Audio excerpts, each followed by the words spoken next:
നമസ്കാരം. IPL താരലേലത്തിന് മുൻപ് തന്നെ മുംബൈ ഇന്ത്യൻസിൽ വലിയ മാറ്റങ്ങൾക്ക് സാധ്യതയെന്നാണ് ഏറ്റവും പുതിയ റിപ്പോർട്ടുകൾ. രോഹിത് ശർമ്മ മുംബൈ വിടുന്ന കാര്യത്തിൽ അഭ്യൂഹങ്ങൾ ശക്തമായിരിക്കുകയാണ്. ടീമിലെ ചില താരങ്ങൾ തന്നെ ഇക്കാര്യം അനൌദ്യോഗികമായി സ്ഥിരീകരിക്കുന്നുണ്ട്.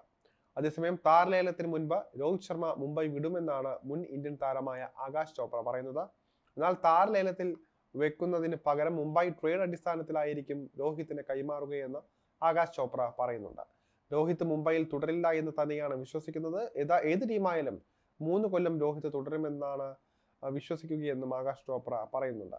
ധോണിയും ചെന്നൈ സൂപ്പർ കിങ്സും പോലെയല്ല രോഹിത് മുംബൈ ഇന്ത്യൻസും തമ്മിലുള്ള ബന്ധം. രോഹിത് ഇത്തവണ മുംബൈ വിടുകയോ അതല്ലെങ്കിൽ മുംബൈ താരത്തെ കൈവിടുകയോ ചെയ്തേക്കാം. രോഹിത്തിനെ എന്തായാലും നിലനിർത്താൻ സാധ്യതയില്ല. ട്രേഡ് വിൻഡോയിൽ താരത്തെ ഏതെങ്കിലും ടീം സ്വന്തമാക്കാൻ തന്നെയാണ് സാധ്യത. മുംബൈയിൽ രോഹിത്തിന്റെ കരിയർ അവസാനിച്ചു എന്നാണ് കരുതുന്നതെന്നും ആകാശ് ചോപ്ര പറയുന്നുണ്ട്. അതേസമയം സൂര്യകുമാർ യാദവ് മുംബൈ വിടുമെന്ന അഭ്യൂഹങ്ങളെ കുറിച്ചുള്ള ചർച്ചകൾ ചോപ്ര തള്ളുകയാണ്. അത്തരത്തിൽ ഒരു സാധ്യതയുമില്ല. സൂര്യകുമാറിന്റെ കരിയറിലെ ഈ സമയത്ത് മുംബൈ വിടണമെന്ന് ആഗ്രഹം ഉണ്ടാകില്ല. അതുപോലെ തന്നെ മുംബൈക്ക് സൂര്യയെ കൈവിടണമെന്നും ആഗ്രഹം ഉണ്ടാകില്ല എന്നും ആകാശ് ചോപ്ര പറയുന്നുണ്ട്. അതേസമയം പ്രമുഖ മാധ്യമ പ്രവർത്തകൻ രോഹിത് ജുഗ്ലാൻ റിപ്പോർട്ട് ചെയ്യുന്നത് രോഹിത് ശർമ്മ മുംബൈയുമായി ഇടഞ്ഞു എന്നാണ്. രോഹിത് ടീം വിടാൻ ഒരുങ്ങിക്കഴിഞ്ഞു. എന്നാൽ മുംബൈ രോഹിത്തിനെ ടീമിൽ നിലനിർത്താൻ എല്ലാ ശ്രമങ്ങളും നടത്തുന്നുണ്ട്. മുംബൈ രോഹിത്തിനെ കൈവിടാൻ താല്പര്യപ്പെടുത്താത്തതിന് മറ്റൊരു കാരണവും കൂടി അദ്ദേഹം പറയുന്നുണ്ട്. രോഹിത് ലക്നോ സൂപ്പർ ജയൻസിലേക്ക് പോകാൻ ആഗ്രഹിക്കുന്നു. അതുകൊണ്ട് തന്നെ ആ ഒരു സാധ്യതയാണ് മുംബൈയിൽ നിന്ന് മാറാൻ ഇടയാക്കുന്നതെന്നും പറയപ്പെടുന്നുണ്ട്. എന്തായാലും അങ്ങനെ സംഭവിച്ചാൽ മുംബൈയിലെ സുപ്രധാനപ്പെട്ട 2 താരങ്ങളും ടീം വിടുന്നതായിരിക്കും. രോഹിത് ടീമിൽ തുടരുന്ന കാര്യം തീരുമാനം അറിയിച്ചിട്ടില്ല.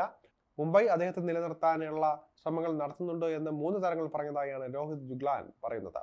രോഹിത് ശർമ്മ ടീം വിട്ടാൽ 2 താരങ്ങൾ ലക്നൌവിലേക്ക് പോകുമെന്ന് സ്ഥിരീകരിച്ചിട്ടുണ്ട് എന്നും അദ്ദേഹം വ്യക്തമാക്കിയിട്ടുണ്ട്. അതേസമയം മുംബൈക്ക് 5 കിരീടങ്ങൾ സമ്മാനിച്ച ക്യാപ്റ്റനാണ് രോഹിത് ശർമ്മ. 2013, 2015, 2017, 2019, 2020 വർഷങ്ങളിലാണ് മുംബൈ IPL കിരീടം രോഹിത്തിന്റെ കീഴിൽ നേടിയത്. എന്നാൽ കഴിഞ്ഞ 4 വർഷമായി ടീം കിരീടമൊന്നും നേടിയിട്ടില്ല. ഇതോടെ ടീമിൽ മാറ്റങ്ങൾക്ക് മാനേജ്മെന്റ് തയ്യാറാവുകയായിരുന്നു. രോഹിത് ശർമ്മയെ ക്യാപ്റ്റൻ സ്ഥാനത്ത് നിന്ന് മാറ്റുകയുമായിരുന്നു. പകരം ഹർദിക് പാണ്ഡ്യയെ ക്യാപ്റ്റൻ സ്ഥാനത്തേക്ക് കൊണ്ടുവരികയായിരുന്നു. പക്ഷേ ഇത് ടീമിൽ വലിയ പ്രശ്നങ്ങൾക്കാണ് വഴിവെച്ചത്. മുംബൈ പോയിന്റ് പട്ടികയിൽ അവസാന സ്ഥാനത്തായിരുന്നു ഇക്കഴിഞ്ഞ സീസണിൽ തങ്ങളുടെ കളി അവസാനിപ്പിച്ചത്. ഹർദിക്കിന്റെ ക്യാപ്റ്റൻസിയും ഏറെ വിമർശിക്കപ്പെട്ടിരുന്നു. ബാറ്ററായും രോഹിത്തിന് തിളങ്ങാനായില്ല. മാത്രമല്ല മുംബൈയുടെ വലിയൊരു ആരാധക പിന്തുണയാണ് ഇതിന് പിന്നാലെ ഇടിഞ്ഞത്.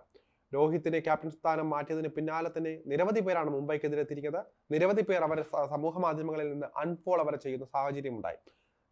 ഹർദിക് പാണ്ഡ്യ, പുതുതായി ചുമതലയേറ്റ ക്യാപ്റ്റൻ ഹർദിക് പാണ്ഡ്യയെ പരസ്യമായി അവഹേളിച്ചു, കൂകി, നായയോട് പോലും ഉപമിക്കുന്ന അവസ്ഥ വരെ ഉണ്ടായി. ഇത്തരത്തിൽ ഏറ്റവും മോശപ്പെട്ട, ഇതുവരെ കണ്ട IPL ചരിത്രത്തിൽ കണ്ട ഏറ്റവും മോശമായ രീതിയിലായിരുന്നു 2024 സീസണിലൂടെ കടന്നുപോയത്. എന്തായാലും അതിനെല്ലാം പരിഹാരം കണ്ടെത്താനാണ് മുംബൈ ശ്രമിക്കുന്നത്. ഹർദിക്കിനെ കഴിഞ്ഞ വർഷമാണ് ക്യാപ്റ്റനാക്കി മുംബൈ എടുത്തത്. അതുകൊണ്ട് തന്നെ ഉടനൊന്നും ഹർദിക്കിനെ വിട്ടുകൊടുക്കാൻ മുംബൈ ടീം തയ്യാറാവുകയില്ല. അതേസമയം രോഹിത് ഹർദിക് ഉണ്ടെങ്കിൽ മുംബൈ ടീമിൽ തുടരാൻ സാധ്യതയില്ല. അങ്ങനെ വരുമ്പോൾ ഈ ഒരു തീരുമാനത്തിൽ രോഹിത് പോയാലും അവർ കടുപ്പിച്ചു നിർത്താൻ വേണ്ടിയുള്ള ശ്രമങ്ങൾ നടത്തില്ല എന്ന് ഉറപ്പായ ഒരു കാര്യമാണ്. അവർ ഭാവിയെ കൂടി മുന്നിൽ കണ്ടാണ് ഹർദിക്കിനെ എടുത്തത്. വരും വർഷങ്ങളിൽ രോഹിത് ഇല്ല എങ്കിൽ ഹർദിക്കിന് മേലുള്ള സമ്മർദ്ദം കുറയും, ആരാധക പിന്തുണ ഏറും.